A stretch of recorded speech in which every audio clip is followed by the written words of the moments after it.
et mes sincères salutations à tous les téléspectateurs de cette grande chaîne de télévision, de ce groupe même, je devrais dire, Walfadjri. Oui, en tout cas, c'est un plaisir pour nous de vous recevoir sur ce plateau d'opinion, honorable député.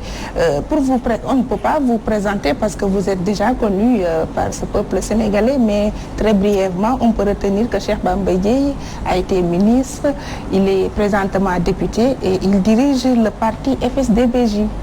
Oui, mais j'aurais préféré qu'on retienne simplement que hier comme aujourd'hui, et certainement demain avec l'aide de Dieu, Cheikh Bamba Dièye gardera sa posture, celui d'être un citoyen au service du Sénégal, au service de ce qui est bien pour les citoyens.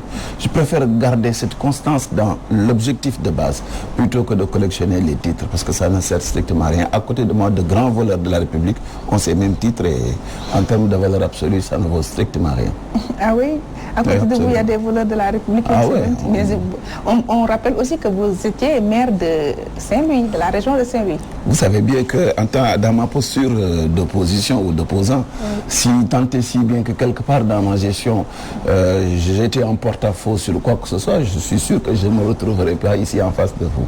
Fort heureusement, je me fais toujours violence parce que j'estime que ce que nous faisons en politique, nous ne le faisons pas pour notre animalité. L'animalité chez l'individu, c'est quoi? C'est cet instinct de survie, de besoin de manger, d'être dans un confort.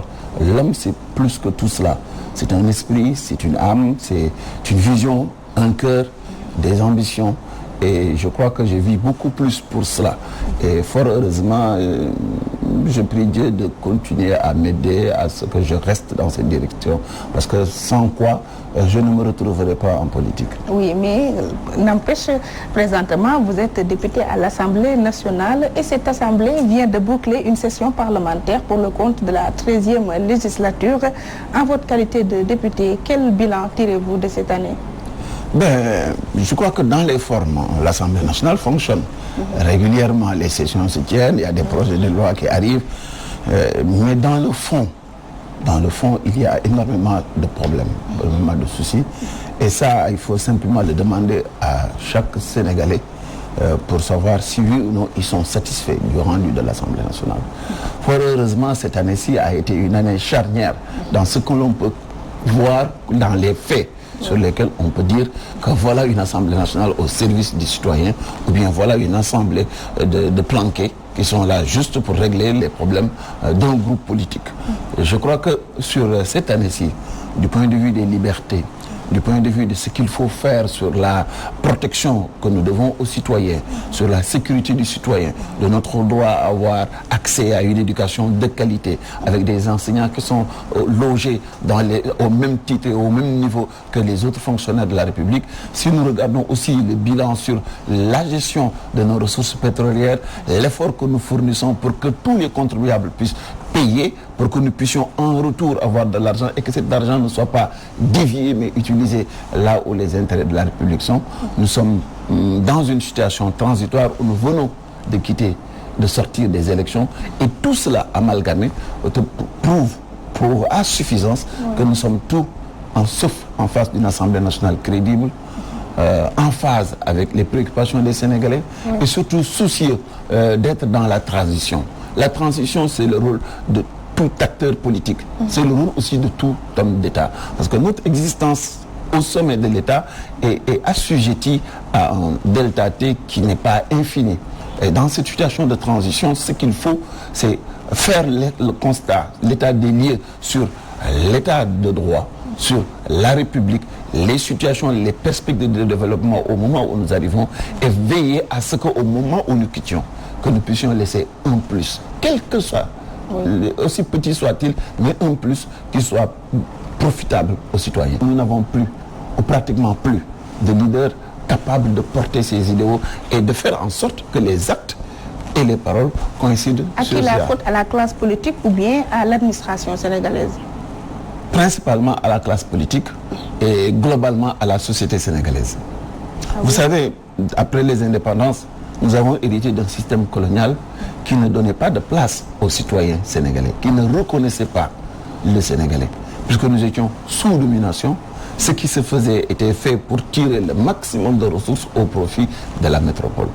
Une fois indépendants, la question de fond, c'est que nous aurions dû nous réunir et nous dire quel type de société nous sommes, qu'est-ce que nous voulons et quels Sénégalais voulons-nous former.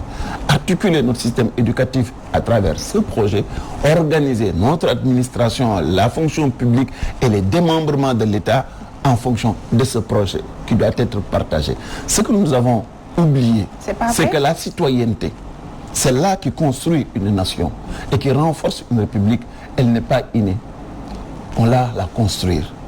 Personne n'est né avec la citoyenneté. C'est un État organisé qui forme ses citoyens via les radios, la télévision, via la sécurité, les forces de police, via la certitude de la sanction et une bonne organisation, une bonne distribution des ressources et une bonne distribution des ressources humaines qui fait que l'homme qu'il faut ou la femme qu'il faut est à la place qui s'y est et ensemble, avec des règles écrites et des règles connues de tous, que nous puissions aller de l'avant. Tout cela, nous l'avons du point de vue purement formel et théorique, mais dans la pratique, c'est un néant. Dans la pratique, en quoi on a failli?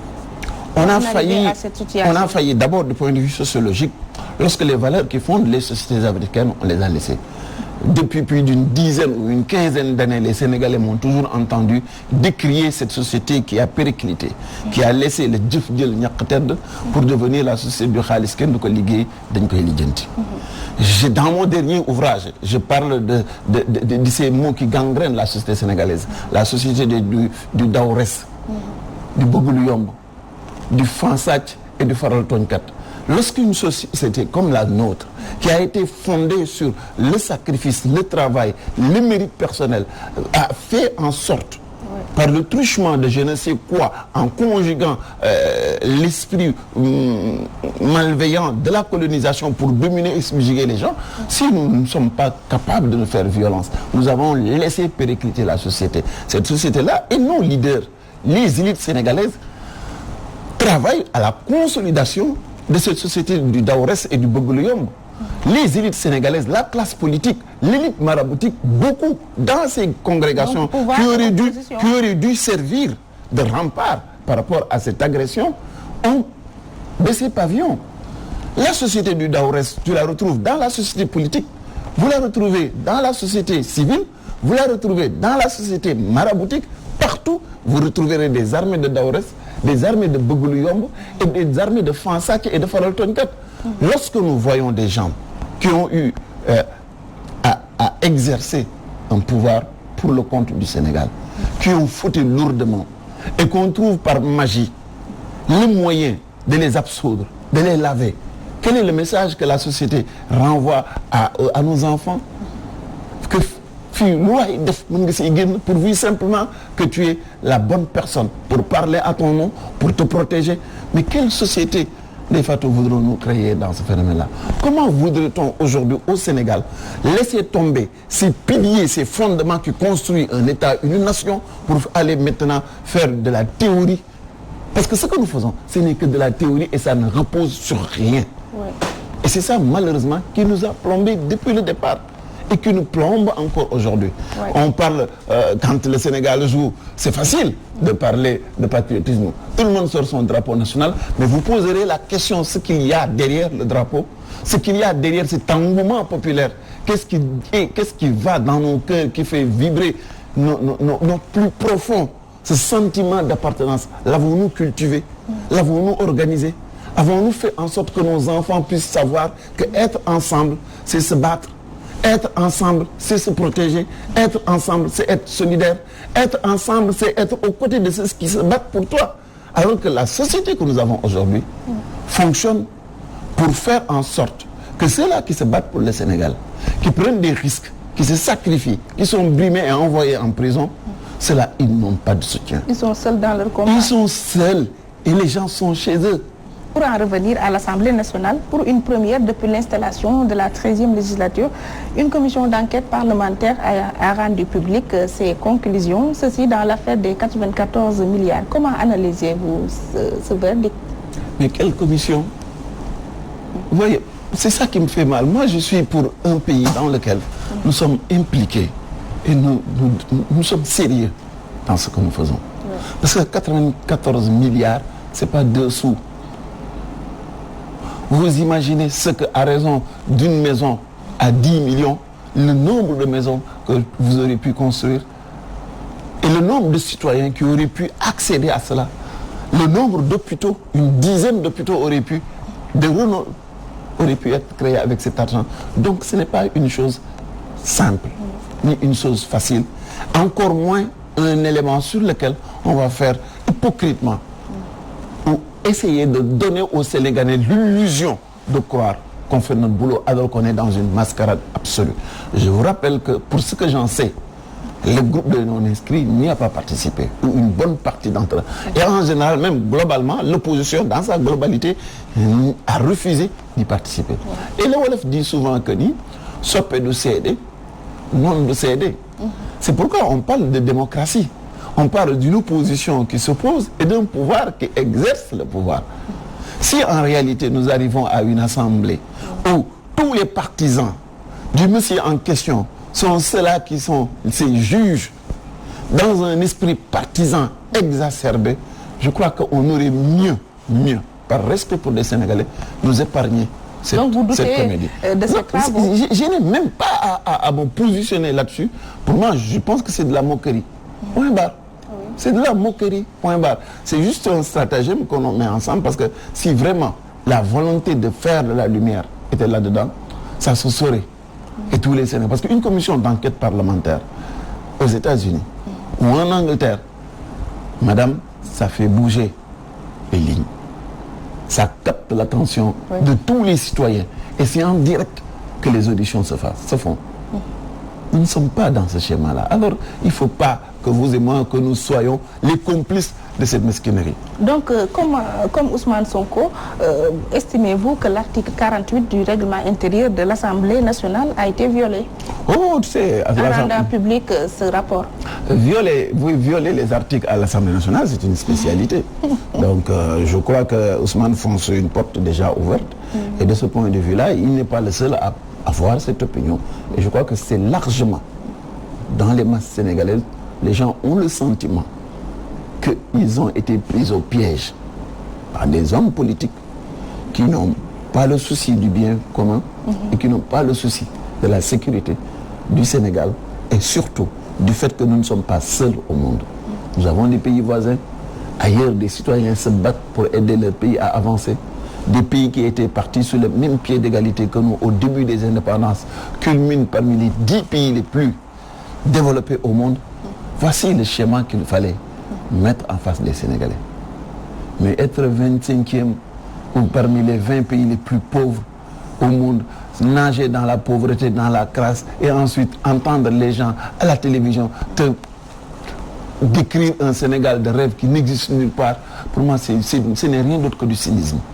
Ce n'est rien d'autre que du cynisme et ça ne mérite même pas que nous en fassions un débat. Oui, mais pour autant, Mamour Diallo a été blanchi par la commission d'enquête parlementaire, tandis qu'Ousmane Sonko maintient toujours ses accusations. Maintenant, quoi faire pour éclairer la lanterne des Sénégalais? Ça pose d'abord le problème de la crédibilité de nos institutions. Vous savez, la crédibilité d'une institution, ce n'est pas le texte de loi qu'il donne, c'est la pratique des hommes et des femmes à l'intérieur de ces institutions qui crédibilisent une institution.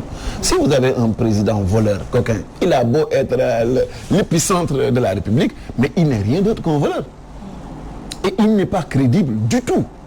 Ce que les Sénégalais, et souvent ce que les acteurs politiques confondent, c'est qu'ils ont des comportements de travers et ils s'accrochent à la lettre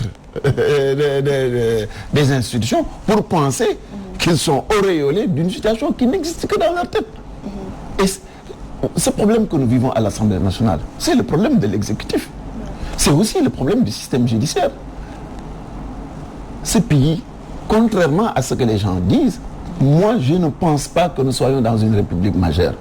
Ah oui? Nous ne le sommes pas du tout. On n'est dans rien du tout. Le terme qui sied le plus, c'est un terme wolof. Simboubotas la nek.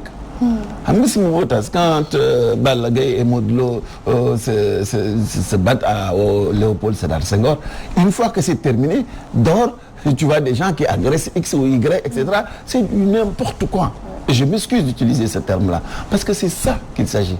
Si moi, en tant que député, je n'ai pas la protection que la loi me donne, alors que le député, le législateur avait pensé qu'il fallait le protéger pour qu'il soit la voix du citoyen, pour qu'il ait le courage de dire les vérités que les citoyens ordinaires regarderaient à 2 fois avant de le dire parce que ne bénéficiant pas de la protection.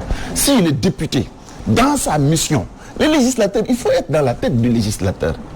L'immunité parlementaire, la protection que nous donnons à nos députés, tout cela, c'est quoi? C'est parce que nous avons voulu que 160 ou 165 personnes puissent avoir plus de liberté, plus de mouvement que le reste des citoyens pour qu'ils puissent faire le travail que les autres ne peuvent pas faire ou qu'ils n'auront pas ni les moyens, encore moins le temps, ni la prérogative pour le faire. Ouais. Mais si tout cela ne signifie strictement rien, ou que doit signifier quelque chose en fonction de ton appartenance politique, vous me parlerez d'État, vous parlerez de République, vous parlerez de démocratie majeure, d'une justice indépendante. Moi, je vous rirai au nez et je vous dirai que ça n'existe que sur le papier parce que les faits disent autre chose. Dans ce cas, vous faites quoi du terme honorable député, souvent utilisé pour désigner nos représentants? Sincèrement, sincèrement, vous croyez que nous sommes honorables? En quoi? Est-ce que les Sénégalais font honorable? L'honorabilité des âmes fait ça doit se reposer quand vous dites regardez une personne que vous êtes honorable. Ça veut dire que c'est un ensemble d'actes sur un long terme, une idée de soi, une violence sur soi, une volonté de tous les instants d'être en phase avec l'esprit et l'idéal de la République qui font de l'honorabilité d'une personne. Il ne faut pas confondre l'habit avec le dedans de ce qu'il faut. Au final, n'y a-t-il pas de risque à ce que Ousmane Sonko soit emprisonné comme Mamour Diallo est en passe d'être blanchi? Vous croyez aujourd'hui qu'un citoyen au-delà de Ousmane Sonko peut se targuer et dire que je suis libre et que je n'ai pas de risque d'aller en prison? Qui aujourd'hui au Sénégal ne court pas le risque de se retrouver en prison? Pourquoi? En dehors de ceux qui sont au pouvoir. Qui au Sénégal ne court pas le risque de se retrouver en prison? Vous avez l'impression que ce n'est pas une impression, c'est des faits. Moi, je suis très, très, très froid dans ce que je dis. Moi, je convoque les faits. Vous me parlez d'Ousmane Sonko, il a été licencié abusivement. Je vous parle de Khalifa Ababacar Sall, envoyé en prison abusivement, en violation avec la Constitution, la charte fondamentale de notre pays. Ces deux cas-là devraient amplement suffire pour justifier et expliquer pourquoi Adama Gaye est en prison, pourquoi Guy Marius Sagna est en prison et pourquoi Barthélémy Diaz l'a été plus d'une fois et pourquoi X, Y, Z, plus d'une centaine de personnes, encore plus d'autres centaines de personnes qui sont en instance vont se retrouver en prison. Est-ce que c'est ça le fondement du combat politique? Est-ce qu'on ne va pas basculer dans la dictature? À ce rythme? Parce que vous êtes dans quoi aujourd'hui, fondamentalement? Dans une république démocratique. Non, vous ne l'êtes pas. Une république démocratique a eu des élections démocratiques. Vous ne les avez pas. Une république démocratique a du respect pour les acteurs politiques, ce qui n'existe pas dans notre pays. Une république démocratique a une séparation des pouvoirs réels ressentie par les populations. Ce n'est pas le cas pour le Sénégal d'aujourd'hui. Dans une république démocratique, les ressources de la République sont utilisées là où les priorités sont. Ils ne sont pas volés. Et surtout, ils ne sont pas volés par le premier cercle du président de la République. Et tout cela, vous les mettez ensemble. Vous avez les artifices, les arcanes d'une République démocratique, mais vous êtes dans la pire des dictatures. Et je crois qu'on ne fait pas, même Idi Amin Dada n'a pas fait mieux. Ouais. Pour les 94 milliards, l'Assemblée nationale a jugé nécessaire d'ouvrir une enquête. Mais dans le scandale Petrotim, où l'enjeu est de taille, tel n'est pas le cas. Cela ne fait-il pas désordre? Mais c'est comme si vous étiez à l'Assemblée nationale le jour où il y avait la loi de finances rectificative. Mais c'est ce que je leur ai dit. J'ai dit qui peut le plus, peut le moins. Si aujourd'hui vous êtes aussi empressé à faire la lumière sur supposé 94 milliards, je crois que à côté de 6 000 milliards, 94 milliards, c'est rien du tout. Et si vous les mettez à côté de 1 milliard et quelques supposés reprochés à Khalifa Sall, on est dans le ridicule. On est dans le ridicule. Vous savez, moi, ce qui me fait mal, et qui me fait très mal, c'est que j'ai l'impression que les gens pensent qu'ils ont 1000 vies et qu'ils ont la possibilité de revenir encore pour faire, alors que nous n'en avons qu'une. Au Sénégal, c'est possible, hein? Au Sénégal, mais en réalité, regardons les faits simplement. Nous n'en avons qu'une. Et ces instants-là, c'est de l'or. Et nous devons les mettre au profit de notre pays. Parce que nous allons y laisser nos enfants. Et nos petits-enfants vont y vivre. Et nous avons besoin, un tant soit peu, de laisser un legs. Est-ce qu'il faudrait aujourd'hui consolider l'idée selon laquelle, depuis notre entrée en politique jusqu'à la fin, notre seule spécialité et notre seul fait, c'est celui de brancher une seringue sur le corps du Sénégal et de tirer du sang et de le sucer jusqu'à notre mort? Est-ce que c'est ça la politique? Est-ce que c'est pour ça que les gens devraient s'engager? Mais tout cela aussi, madame, est possible parce que le Sénégalais est le principal fautif. Le Sénégalais lui-même ne se donne pas suffisamment d'arguments, n'est pas suffisamment engagé et ne veut pas suffisamment payer le prix qu'il faut pour que son pays change. Parce que ce qui se passe ici ne se passe qu'ici. Et ce qui est pire, c'est que ça nous arrive au moment où nous avons la possibilité de sortir définitivement de la spirale du sous-développement, d'être au même niveau que le Koweït ou l'Arabie Saoudite, de faire en sorte que nos enfants puissent avoir les meilleures écoles et que les citoyens sénégalais se fassent soigner dans les meilleurs hôpitaux et que nous soyons un pays qui compte, un pays qui se fera respecter et qui ne sera pas à la traîne. Mais est-ce que le citoyen n'est pas assez opprimé, surtout étant toujours à la recherche du gain, essayer de survivre surtout, oui. Plutôt que de s'occuper de ces questions de liberté? Sous certains rapports, oui. Mais ça, ces personnes-là, il faut les comprendre. C'est ce qui sont aujourd'hui dans une pauvreté extrême. Et comme je le dis souvent, la pauvreté est l'ennemi de la démocratie. Là où il y a pauvreté, on a une démocratie élitiste, réservée à un groupe de puissants du point de vue financier qui dictent leurs 4 volontés au reste. Cette masse critique-là, elle peut être sauvée et elle doit être sauvée par les élites sénégalaises. Ceux-là qui ont été formés avec l'argent du contribuable sénégalais, qui ont été formés à l'université de Dakar et pour qui on a payé pour qu'ils aillent à l'étranger se faire former. Mais le malheur du Sénégal, c'est que ce sont les premiers à démissionner. Ce sont ces premiers-là qui sont là à écouter RFI et à commenter sur des réalités qui ne les concernent pas. Ce sont ceux-là qui refusent d'intégrer les partis politiques sous le prétexte qu'ils sont devenus, je ne sais quoi, des espaces infréquentables. Ils le sont devenus parce qu'eux, ils les ont désertés. Moi, je m'adresse à ces groupes-là qui sont devenus des situationnistes, qui sont là pour leur confort personnel et qui voient que leur individualité. Je dis que cela n'est pas conforme avec l'investissement de base que la nation, que les milliers de pauvres qui sont incapables de comprendre la situation dans laquelle ils sont et qui sont ponctionnés par la TVA, qui sont ponctionnés par les taxes directes ou indirectes, ce sont ceux-là qui payent leur formation, qui demandent aujourd'hui à être sauvés, qui demandent aujourd'hui à être suppléés dans le débat d'idées, dans le débat pour former les consciences, pour amener les gens à aller de l'avant. Mais si vous formez un professeur d'université et qu'il devient un champion de la transhumance, ou qu'il est un spécialiste du wahwahet, et que tout ce qu'il fait du matin au soir, c'est l'exact contraire de ce qu'il enseigne à l'université. Mais ce pays-là, comment voudrait-on le sauver? Et avec quoi on va le faire? Et c'est malheureusement un cas parmi des milliers de cas dans notre pays. D'ailleurs, on va évoquer un autre cas.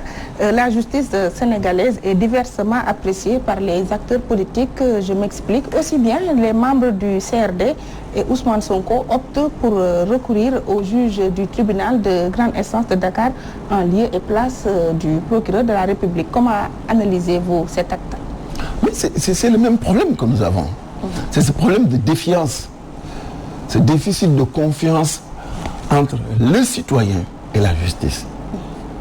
suis très bien placé. Ouais.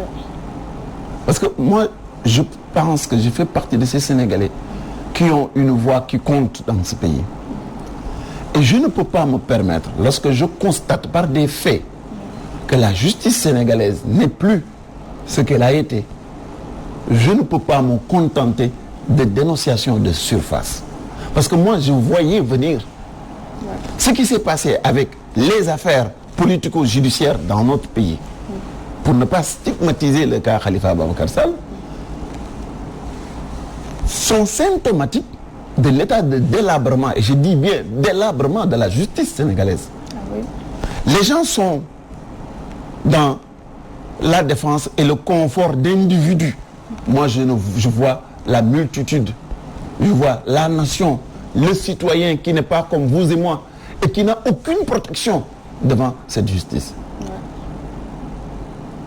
Quand je dénonce des faits que tout le monde constate, qui sont réels, vérifiables, et que à la fin, jusque dans la dernière déclaration du président de la République, on voit l'escroquerie et la manipulation de la justice, je dis que quand même, il faut que les Sénégalais se réveillent. En quels termes?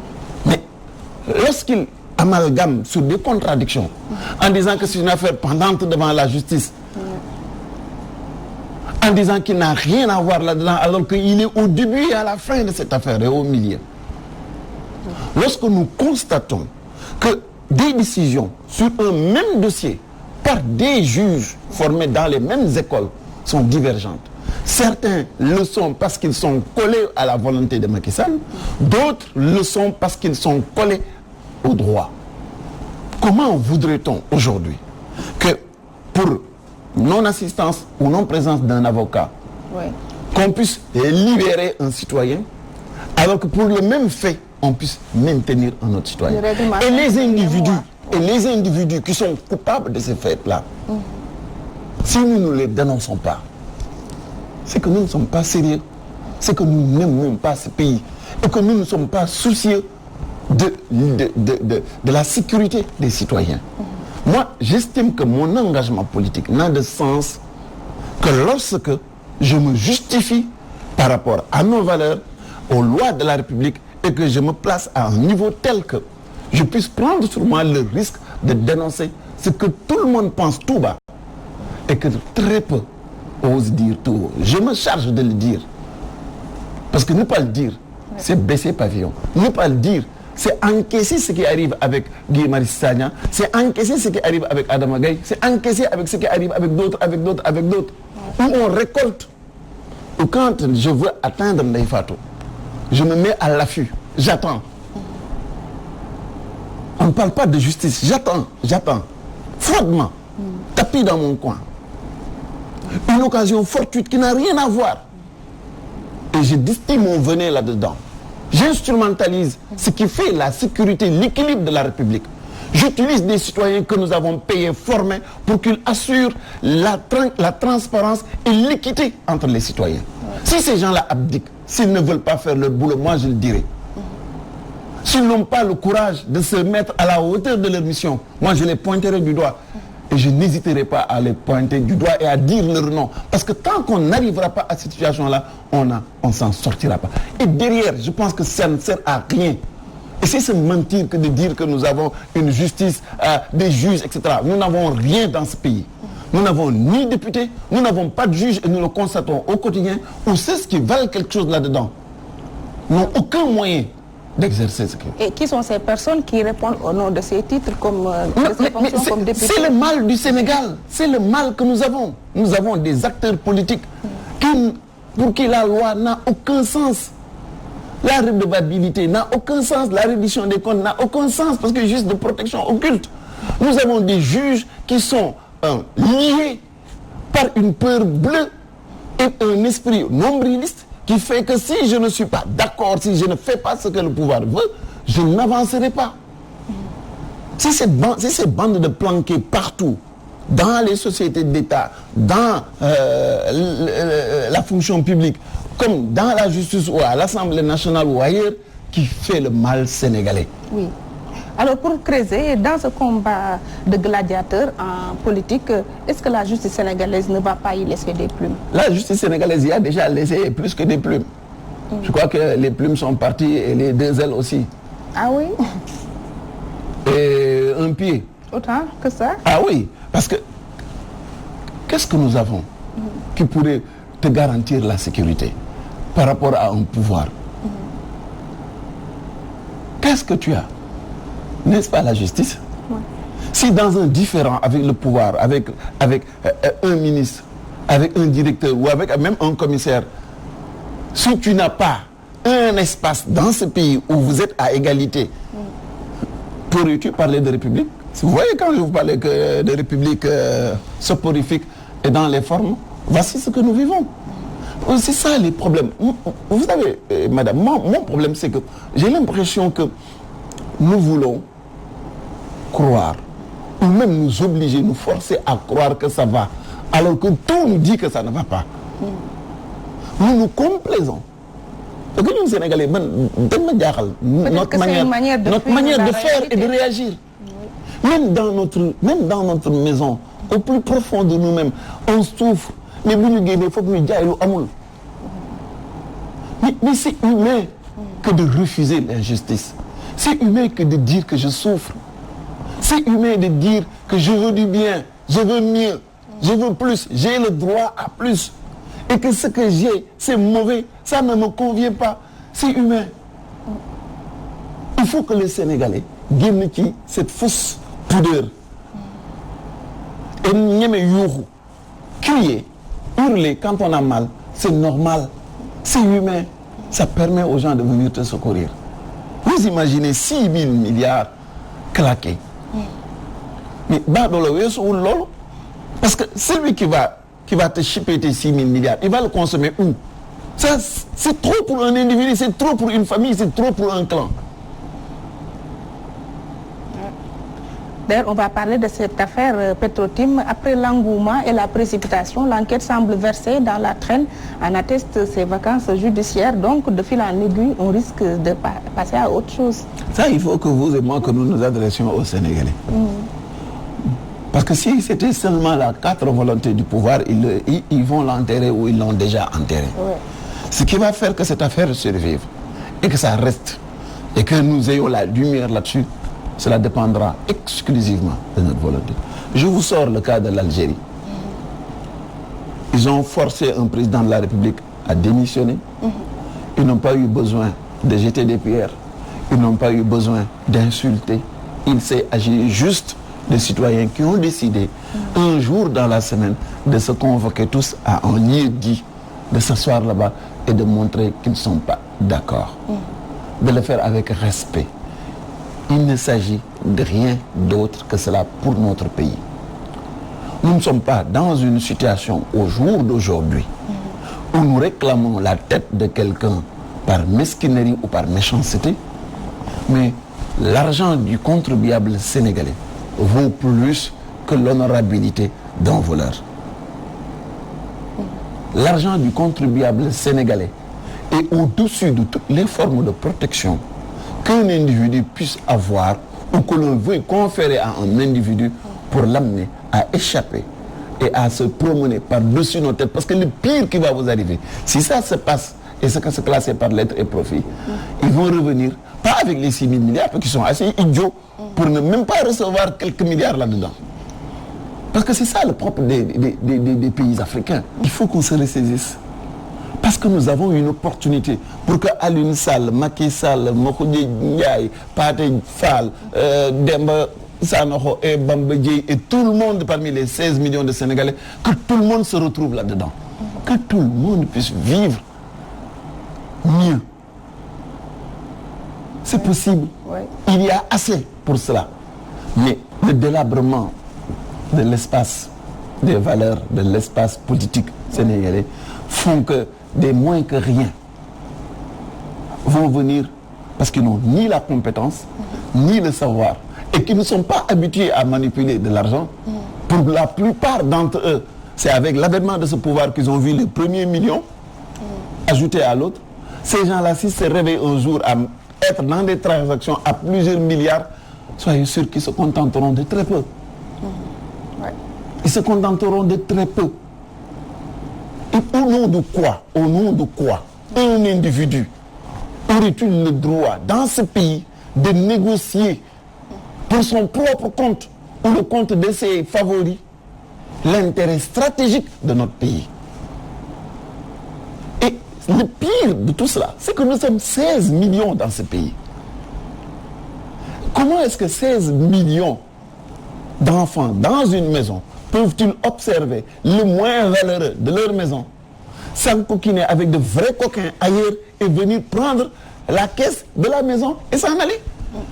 Alors, Cheikh Bamba Dièye, ancien ministre, actuellement député, si vous étiez à la place de Macky Sall, qu'auriez-vous fait pour rassurer le peuple sénégalais après l'éclatement de ce scandale?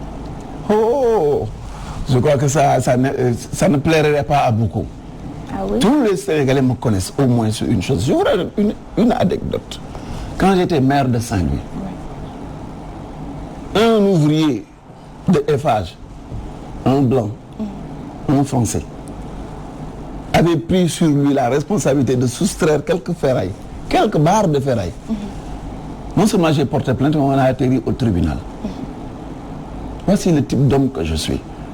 Je crois qu'ils ont intérêt à ce que des gens... Ils savent pourquoi des gens comme moi, on fera tout pour qu'ils ne puissent pas aider les citoyens, les protéger.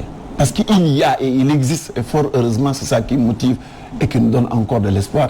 Il existe dans ce pays des citoyens honorables qui, si les citoyens de ce pays leur font confiance, sont capables de restaurer la République, de récupérer les deniers de la République et d'asseoir une politique normale, efficiente, qui vise nos priorités et qui n'est pas discriminatoire. N'est-ce pas, c'est pour restaurer la République que les Sénégalais ont amené au pouvoir l'Alliance pour la République?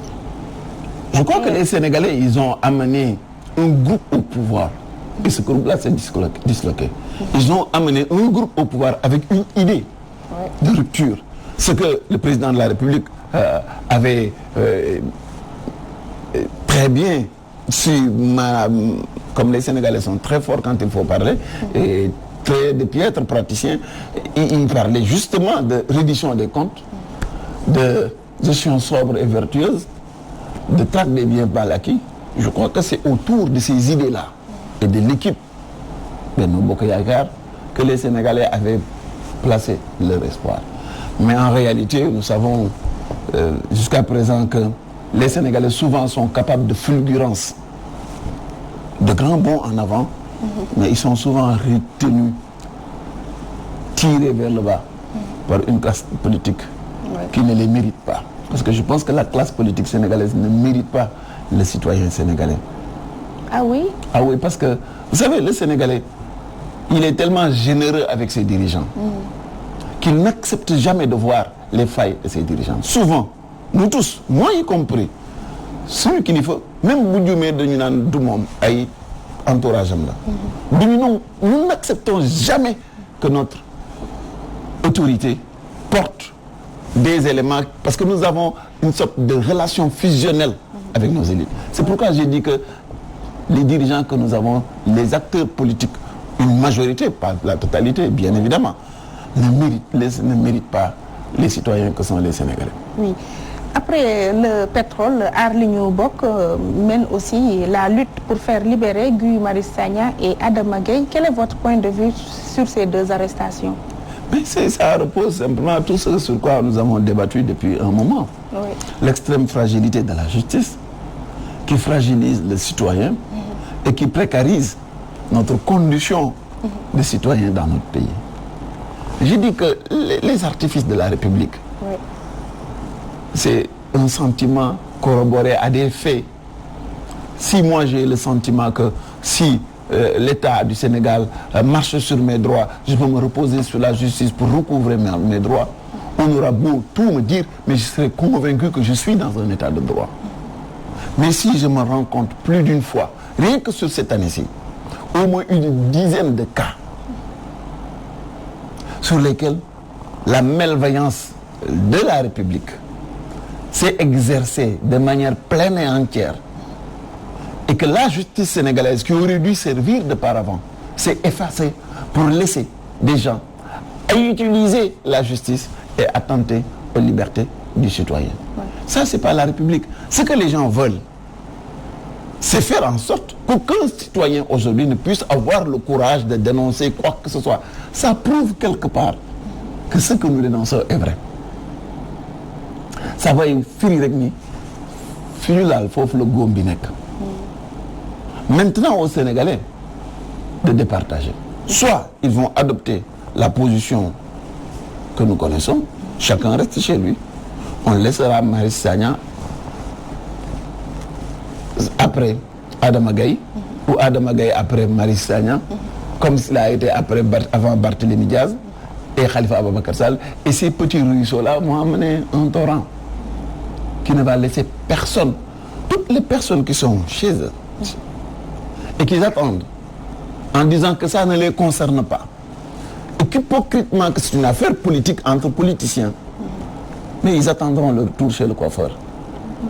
Parce qu'ils le subissent déjà de manière directe avec les sommes astronomiques qui sont annoncées détournées, qui auraient dû servir à l'éducation des enfants et que les familles vont suppléer en payant plus cher les écoles privées, qui auraient dû subvenir en mettant en place des hôpitaux qui n'existent pas, que les familles vont suppléer en payant plus cher pour ceux qui ont les moyens et par d'autres en exportant nos malades à l'étranger. Et je pense que tout cela, nous en payons les pots cassés. Le surenchérissement du coût de la vie, l'augmentation du carburant et de tous ces éléments-là, ce sont ces éléments qui atteignent le citoyen qui dit que c'est les affaires de politique. Oui. Parce qu'il faut que les gens sachent ce que un acte délictueux au sommet de l'État entraîne comme conséquence chez le citoyen lambda et ordinaire. Lui, il va le ressentir beaucoup plus.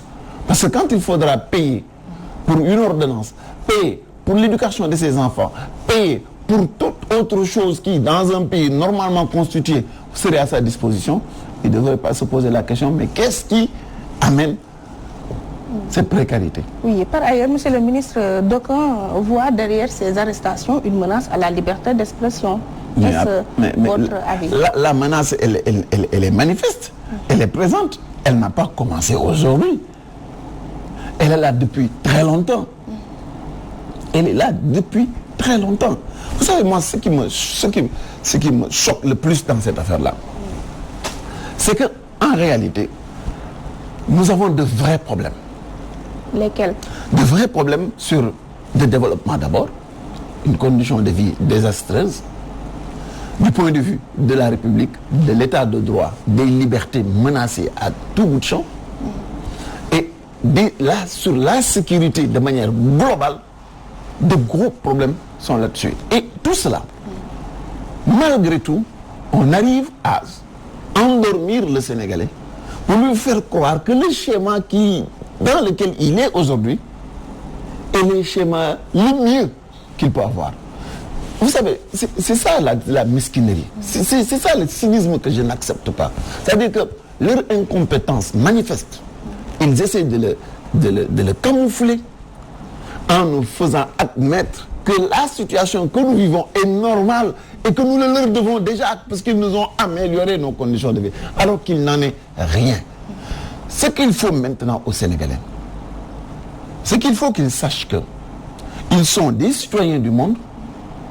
Ce que réclame le citoyen allemand, européen, ou le citoyen américain, ou le citoyen chinois, ce sont ces mêmes droits que le Sénégalais doit avoir comme exigence auprès de ces. Le fossé est immense. Il est astronomique, abyssal en termes de qualité de vie ailleurs par rapport à ce que nous vivons aujourd'hui. Oui. Autre fait, à la place des opposants, ce sont maintenant les lanceurs d'alerte qui font l'objet d'emprisonnement. Cela ne montre-t-il pas que l'opposition ne joue plus son rôle? Non, ce n'est pas une opposition qui ne joue pas son rôle. C'est plutôt l'espace des citoyens qui sont engagés à protéger leur pays à protéger les ressources de leur pays qui se développent normalement. Parce que dans la République, la mission de défendre le pays, d'être au taquet par rapport à ce qui fait le Sénégal, ce n'est pas une mission dévolue à l'acteur politique. C'est la mission du citoyen. Quand on parle de citoyenneté, le paravent que les anciennes démocraties ont, que nous n'avons pas, c'est une société en alerte, prête à réagir par rapport à des dérives inacceptables. La volonté du pouvoir aujourd'hui, c'est que de quelque bord que cela puisse venir, ces individus ou ces groupes qui ont pour mission d'éclairer la lanterne du citoyen sur les dérives graves en matière de gestion et les détournements de deniers publics, le pouvoir cherche simplement à les effrayer, à les terroriser, à les écraser, étant entendu comme l'acteur primordial, celui-là que j'appelle tout le temps le citoyen, il est chez lui et qu'il attend de dire que les politiciens terminent leur combat. Mais c'est cette mauvaise compréhension des choses qu'il faut arrêter. Il s'agit d'un combat citoyen. Il n'y a rien de politique, il n'y a rien d'être affilié à l'opposition que de réclamer la restitution de 6 000 milliards qui ont été spoliés. C'est un acte citoyen qui implique et incombe à tous les citoyens que de dire mettez sur la table les contrats et renégocions-les. À propos, on nous annonce que l'État du Sénégal va signer d'autres contrats au mois d'octobre alors qu'il y a des scandales sur les contrats déjà signés. Quelle est votre réaction? Mais si rien n'est fait, nous risquons d'avoir peut-être pas une escroquerie de l'ampleur de la première, mais une escroquerie restera parce qu'ils n'ont pas changé d'attitude ou de comportement. Beaucoup parmi les acteurs politiques voient leur avènement au pouvoir comme un moyen, un delta T restreint sur lequel il faut qu'ils aient de l'argent. Et c'est ça le pénible. C'est-à-dire qu'il y a des gens qui n'ont aucun souci du Sénégal. Le lendemain du Sénégal, la situation de nos enfants pour demain et après-demain, ça ne les intéresse pas. Leur préoccupation, c'est qu'ils ont été trop longtemps à l'affût d'or et que c'est le moment où il faut qu'ils puissent par tous les moyens la politique de la terre brûlée. Il faut qu'ils prennent le plus et le plus vite possible pour Bok. Et cette forme, cette vision de la politique, vraiment, c'est terrible. C'est terrible. On va rester dans le cercle des politiques. N'avez-vous pas l'impression que, vous allez m'excuser du terme, que les opposants, que c'est la gueule de bois chez les opposants depuis la présidentielle? Mais non, en tout cas pas. Ils ont du mal à s'en faire. C'est vrai que quelque part, qu'il y avait et il y a toujours des raisons d'être extrêmement déçus du comportement du citoyen.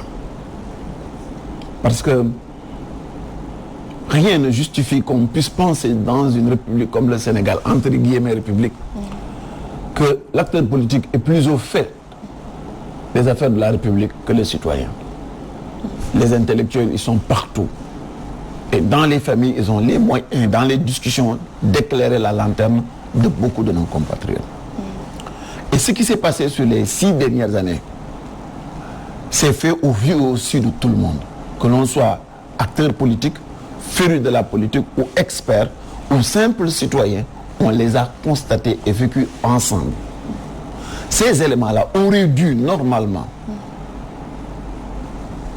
créer le déclic chez le citoyen et l'amener à se faire violence et refuser un bail qu'aujourd'hui encore nous constatons qu'il est extrêmement préjudiciable à l'avenir de notre pays. Ce que nous dénoncions avant les élections, ça a été corroboré juste après les élections et nous le vivons encore aujourd'hui. Et vous voyez des citoyens qui avaient voté pour eux s'offusquer de cela, comme ils s'offusquaient avant de cette situation, mais malheureusement, cette élite-là, qui ne joue pas le rôle, laisse la masse pauvre, sans défense, entre les mains de corrupteurs, dont le seul but et d'atomiser toute velléité de compréhension. Et cela pose même le postulat de départ sur l'échec de notre système éducatif. Parce que bien former des citoyens, cela aurait supposé qu'après 60 années, on aurait dû avoir une masse critique de citoyens capables de défendre les intérêts supérieurs de la nation. Ce qui n'existe pas encore dans notre pays, malheureusement. Cette gueule de bois, elle est normale parce que dans tout combat, il y a des hauts et des bas. Mais en réalité, moi, personnellement, je suis en pleine forme et tout le temps à ragaillarder. Parce que vous savez pourquoi? Mon engagement politique, c'est la conjonction de deux choses. Un pacte que j'ai eu avec un homme et mes convictions personnelles. L'assomption, c'est Charles Blay pour ne pas le nommer. Ouais. Donc, la conjonction de ces deux éléments justifie et explique mon positionnement et mes réactions dans l'espace politique.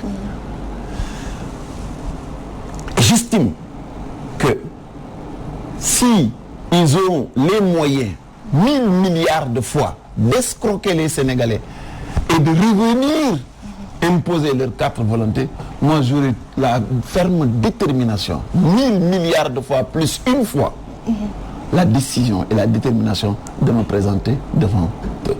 Et je resterai cette personne parmi tant d'autres, et nous sommes fort heureusement de plus en plus nombreux à être des indéboulonnables, des gens qui seront là, non pas mus par l'esprit revanchard ou la volonté de d'en découdre à X ou à Y, mais qui sont simplement là pour régler les vrais problèmes de notre pays et défendre les citoyens.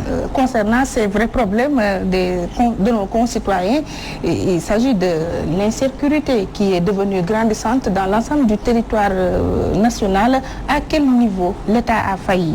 Mais l'État a totalement failli. L'État ne parle pas de sécurité, il ne connaît pas la sécurité. L'État connaît la sécurité de ses membres et la maîtrise très justement. L'État utilise l'argent du contribuable sénégalais à renforcer sa propre sécurité et le confort de ses acteurs. C'est ça l'idée qu'ils ont de la sécurité. Vous vous souvenez du 4 avril? Faites le décryptage de l'ensemble de l'arsenal qui a été mis en place. C'est un arsenal purement répressif et dans un but exclusif d'assurer leur confort. Le meurtre du commandant Tamsir Sané pose au moins deux choses. Comment est-ce qu'on peut comprendre que nos forces de l'ordre, que la gendarmerie puisse se retrouver dans une position de faiblesse qui est naturellement la position des malfaiteurs? Dans cette affaire-là, on avait l'impression que c'était les agresseurs, la police ou la gendarmerie, et que les gendarmes démunis, nus comme des vers, qui étaient des agresseurs. Et cela est inacceptable. Comment est-ce qu'on peut être en opération sans avoir des forces stationnées quelque part qui peuvent arriver à rescousse? Comment est-ce qu'on peut être en intervention sans gilet pare-balles, avec des voitures qui sont comme blindées, des véhicules? Non, je ne parle même pas de voitures blindées, mais des voitures déglinguées. Et ce sont ça les vrais problèmes. Regardez le nombre de policiers, ils sont en infinité. On ne parle même pas de Koumpentoum. Il y a des quartiers de Dakar qui n'ont jamais vu de policiers, si ce n'est un policier qui habite le quartier. Ah oui. Et la réalité aujourd'hui, c'est que l'évolution de la violence dans notre pays nous montre que la criminalité est une réalité. Et que l'État du Sénégal doit arrêter d'être le spécialiste de présenter ses condoléances. Ça ne ramène pas les morts.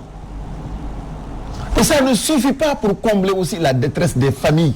Pourtant, quand le président doit sortir, on voit beaucoup de policiers et de gendarmes jalonnés. Mais c'est parce que simplement, ils ne retiennent du pouvoir que l'idée coloniale du pouvoir. Ils n'ont fait que remplacer les Toubabs. Et ils n'ont pas changé en quoi que ce soit. Un président de la République, il a un avion, il a la maîtrise de son calendrier. Rien ne l'empêche de choisir ses heures d'arrivée et ses heures de sortie en des heures qui ne coïncident pas avec les heures où les Sénégalais qui travaille. Les heures de pointe. Les heures de pointe. Et même les heures normales. Rien ne l'empêche de trouver d'autres voies et moyens. Ils sont capables d'acheter n'importe quoi. Pourquoi cette paresse? Je pense que le vrai problème que nous avons aujourd'hui, et c'est là le nœud du problème. Un pays, c'est une solidarité.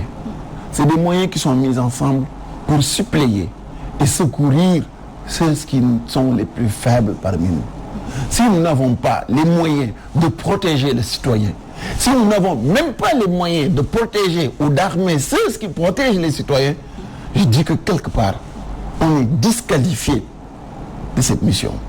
Oui. Et de ce point de vue-là, je pense que ces éléments-là, ces alertes, depuis les rapts d'enfants, les meurtres absolument affreux sur les femmes, les agressions à n'en plus finir, sans compter maintenant, parce que les statistiques rapportées par rapport aux faits divers dans les journaux ne coïncident pas avec la réalité de la violence à l'intérieur du pays.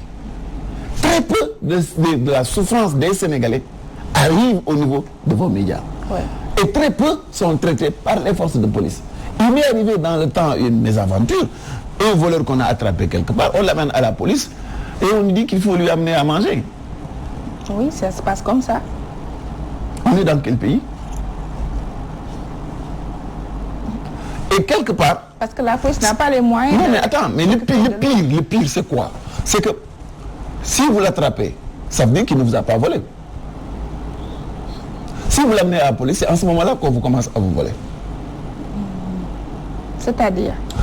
On vous vole parce que l'État est défaillant, on vous demande de le nourrir. Oui. Alors que vous aurez simplement dû le laisser partir.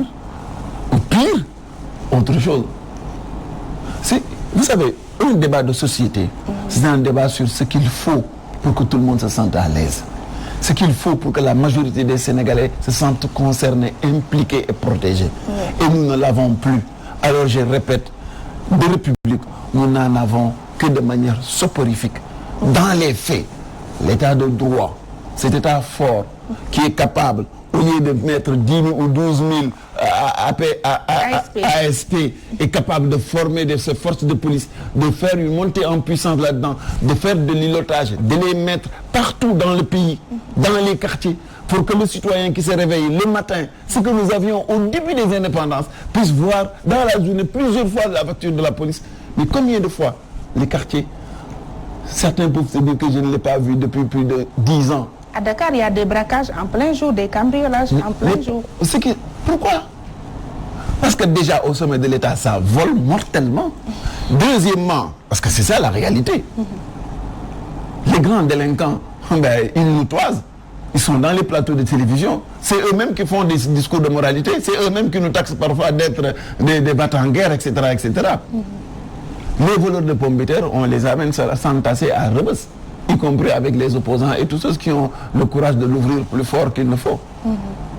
Et je crois que c'est ça les vrais problèmes que nous avons. On aura beau parler d'état de droit, de dialogue, de tout ce que nous voulons, mais nous n'en avons rien de tout cela. Mais aussi des gens comme le feu commandant Tamsir Sané nous donnent du courage parce qu'eux, ils sont prêts à donner la vie pour défendre la République ou bien les citoyens. Vous savez, je vais vous dire que Tamsir Sané, quand il sortait, ce n'était pas pour y laisser sa vie, c'était pour défendre le citoyen. Et il ne faudrait pas qu'on sabote le sens de son sacrifice. Un gendarme, un policier, il ne se lève pas pour aller se faire tuer. Ça n'existe nulle part. Il a choisi cette profession parce qu'il pense, avec l'aide de l'État, qu'il a la capacité d'assurer la sécurité des citoyens. Son mérite, ce n'est pas de se faire tuer. Son mérite, c'est de faire son travail correctement. Et le mérite de l'État et les attentes des citoyens en fonction de l'État, c'est de lui donner les moyens d'assurer notre sécurité. Absolument. Le pauvre, il y en a qui sont borom xare adjana yok leeram, mais c'est triste. Et je trouve dommage qu'on s'accroche à son acte de courage. Il aurait été plus courageux pour nous tous.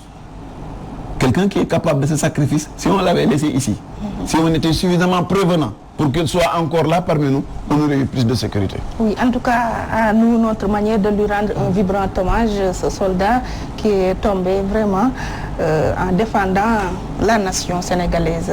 toutes nos condoléances à sa famille, mais aussi au peuple sénégalais. Grand merci à vous, honorable député Cheikh Bamba Dièye. Je rappelle que vous êtes le président du FSDBJ et que l'on s'entretient avec vous dans l'émission Opinion sur Walfadjri. Merci à nos auditeurs et téléspectateurs. Grand merci à toute la réalisation. Mamadou Fall, Ousseynou Sall, Oustaz Assane Diouf pour la coordination. Excellente semaine à vous. Rendez-vous la semaine prochaine, Inch'Allah.